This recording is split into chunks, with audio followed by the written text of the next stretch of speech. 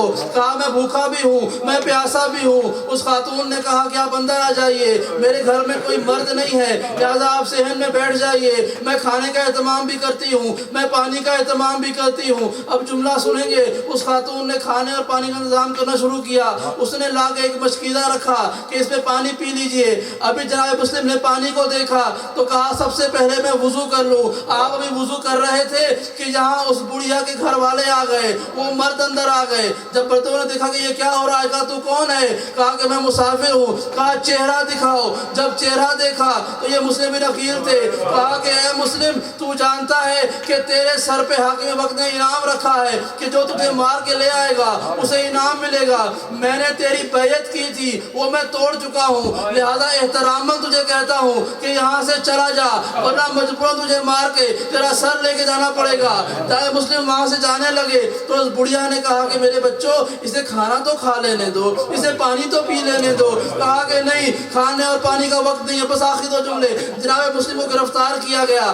آپ کو جب گرفتار کر کے دربار میں لایا گیا نا، تو آپ نے گورنر کے سامنے کہا کہ تم مجھے اس حال میں کیوں لے کے آئے ہو؟ میرا جرم کیا ہے؟ میرا قصور کیا ہے؟ مجھے کیوں ہاتھوں میں رسیاں باندھی گئی ہیں؟ کیوں میرے پاؤں میں رسیاں باندھی گئی ہیں؟ مجھے کیوں مار رہے ہو؟ میں تو پیغام لے کے آنے والا ہوں، میں تو سفارت کرنے والا ہوں، میں تو سفیر ہوں، نمائندہ بن کے آیا ہوں۔ کہا کہ ہم نہیں چاہتے کہ تو یہاں کے حالات حسین ابن علی کو بھیج۔ بس آخری دو جملے ہیں، میں زیادہ مصائب نہیں پڑھا، آخری دو جملے۔ آپ کو کہا گیا کہ آپ یا یزید کی بیعت کر لیں اور حسین کی بیعت سے انکار کر دیں اور دنیا کے سامنے کہیں کہ حسین ابن علی کا کوئی تعلق نہیں ہے آپ سے، اور نہ حسین ابن علی چونکہ نعوذ باللہ یزید کی بیعت نہیں کی ہے تو وہ باغی ہو چکے ہیں۔ آپ نے کہا کہ نہیں، یہ نہیں ہو سکتا، میں عقیل کا بیٹا ہوں، میں نے علی سے سیکھا ہے، میں نے حسین سے سیکھا ہے، میں عباس کا ساتھی ہوں، ہرگز ایسا نہیں ہوگا کہ اپنے آقا سے غداری کروں۔ تو جانتا نہیں ہے ہم ابو طالب کا خون ہے، ابو طالب کے خون میں وفاداری پائی جاتی ہے۔ اور جب یہ جملہ سنا نا، حاکم وقت نے عجیب حکم دیا، کہا کہ مسلم کو لے جا کر دارالعمارہ کی چھت پہ اس طرح سے لٹکا دو کہ اس کے جسم پہ کچھ زخم لگا دو، ان زخموں سے خون رستا رہے اور زخموں سے خون رس رس کے جناب مسلم کی ہلاکت ہو جائے۔ آپ کو لے جایا کہ دارالعمارہ کی چھت پر، جب چھت پہ پہنچے تو کسی نے بازو پہ زخم لگا دیا، کسی نے ٹانگ پہ زخم لگا دیا، کسی نے ماتھے پہ زخم لگا دیا، کسی نے پتھروں سے آنکھیں پہ زخم لگا دیا۔ علا کل حال یہ تھا کہ جناب مسلم زخمی حالت میں دارالعمارہ کی چھت پہ آ گئے اور آپ کو بازوؤں سے باندھ کر دارالعمارہ کی چھت پہ لٹکا دیا گیا، اور آتے جاتے لوگ آپ کا یہ حال دیکھتے رہے کہ مسلم کو لٹکا دیا گیا ہے۔ اب کوئی کوفے والوں میں یہ نہیں کہہ سکتا تھا کہ یہ پیاسا مسلم ہے، اسے پانی پلا دو، یہ زخمی مسلم ہے، اسے دوا دے دو، اس کا مرہم لگا دو۔ نہیں، اب جملہ سنیں گے، ظالموں نے حکم دیا کہ جناب مسلم کو اس حال میں شہید کر دو کہ اس کا سر دارالعمارہ کی چھت پہ لٹکا رہے اور آپ کا جسم دارالعمارہ سے نیچے گر جائے۔ آپ کی گردن پہ وار کر کے آپ کے سر کو تن سے جدا کر دیا گیا، آپ کا جسم چھت سے نیچے گر گیا اور آپ کا سر وہاں لٹکا رہا۔ اب جملہ سننا، ایک مرتبہ ایک صحابی جو مولا کائنات کا صحابی تھا، آنکھوں سے نابینا تھا۔ اب جملہ سننا سادات و غیر سادات، یہ صحابی قریب سے گزرا اور اس کے کانوں میں کسی کی تلاوت کرنے کی آواز آتی ہے، یہ تلاوت کرنے کی آواز وہ نابینا صحابی سنتا ہے اور رک جاتا ہے۔ کہا یہ بتاؤ یہ قرآن کون پڑھ رہا ہے؟ قرآن کون پڑھ رہا ہے؟ کہا تو کیوں پوچھ رہا ہے؟ کہا جب علی یہاں کوفے میں تھے، علی کی گود میں ایک بچہ بیٹھا کرتا تھا جو قرآن پڑھتا تھا، اس کا لہجہ مجھے اس بچے کا لہجہ لگ رہا ہے۔ تو بتایا گیا کہ ہاں یہ علی کا بھتیجا مسلم ہے کہ جس کا سر تن سے جدا ہو گیا ہے اور وہ قرآن کی تلاوت کر رہا ہے۔ اجرکم اللہ۔ اب یہاں پر حال سنیے کہ امام کا قافلہ چلتا چلا آ رہا ہے اور عید کا دن آ گیا۔